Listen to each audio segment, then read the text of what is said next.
উনি দ্রুত মানে পদক্ষেপ চান মিনিস্ট্রিদেরকে নিতে এবং ওনার প্ল্যানগুলো বাস্তবায়ন করার জন্য। তো উনি দ্রুত পদক্ষেপ চান, তো বিভিন্ন মিনিস্ট্রিদেরকে ডাকেন, রেগুলারাইজ মানে রুটিন মিটিং হল থাকে। গতকালকে আমরা ওআইসি সম্বন্ধে আপডেট দিছি আজকে, যেমন ফরেন মিনিস্টার সাহেব ছিলেন, ওআইসির আমাদের টোরের ব্যাপারে মানে মিটিংয়ের ব্যাপারে আপডেট দিছি। এখানে আপনারা তো দেখছেন যেটা ফরেন মিনিস্ট্রি তরফ থেকে তো আমরা প্রেস রিলিজ গতকালকে এটা দেওয়া হয়েছে। তো এখানে পরিষ্কার এই গভর্নমেন্টের স্ট্যান্ডটা কি যে মধ্যপ্রাচ্যের বিষয়ে এবং আমাদের সিটিজেন্সদের ব্যাপারে বাংলাদেশি যারা আছে ওইসব জায়গায় এরাই আমাদের প্রায়োরিটি এবং যারা স্ট্যান্ডার্ড আছে প্যাসেঞ্জাররা এদেরকে সহায়তা করা। আমি নিজেই প্রাইম মিনিস্টারের নির্দেশে গতকালকে এয়ারপোর্টে গেছি বিমানমন্ত্রী মাননীয় বিমানমন্ত্রীর সাথে। তো মানে in terms of we are coordinating well, যাতে কোনো ডিস্ট্রেস আমাদের সিটিজেন্সদের হয় না, আপনার দেশের ভিতরে যারা স্ট্যান্ডার্ড আছেন অথবা যারা বিদেশে কোনোভাবে কোনো দুশ্চিন্তায় আছেন এই মধ্যপ্রাচ্যের এই কারেন্ট সিচুয়েশনে।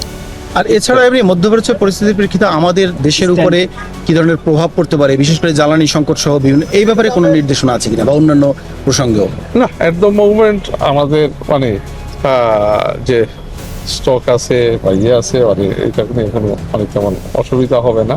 আর যেগুলো হচ্ছে স্বাভাবিক মানে একটা মানে বাংলা মানে আপনার এই সংকটে আমরা আগেও দেখছি যে বিভিন্ন সময় কিছু এনার্জি রিলেটেড মানে একটু ফ্লাকচুয়েশন হইতে পারে, বাট আমাদের মানে মোটামুটি প্রস্তুতি ভালো এগুলোর জন্য।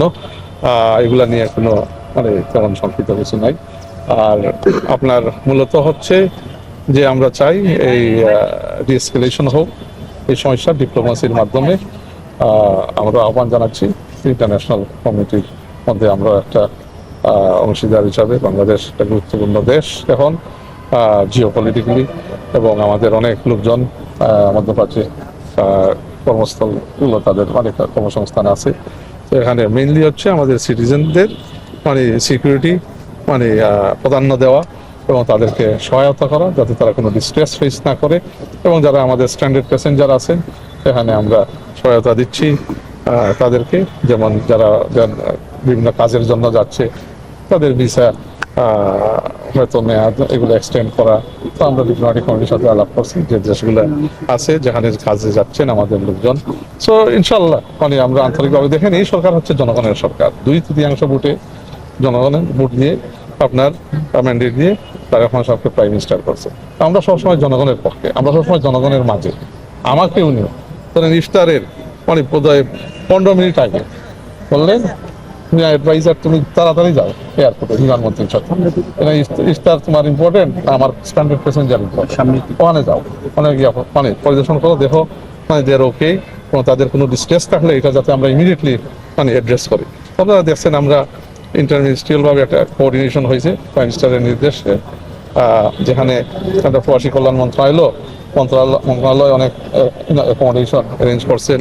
তো আলহামদুলিল্লাহ মানে আমরা মানে আমাদের সিটিজেনদের ব্যাপারে একটা ভালো উল্লেখযোগ্য ভূমিকা নিয়ে তাদেরকে আশ্বস্ত করতে পারছি যে we will do things that will মানে keep their security at the heart of our operations.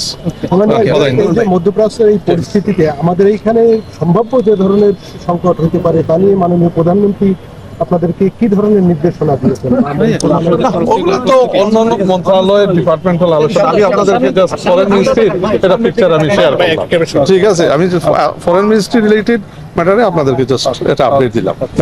Thank you.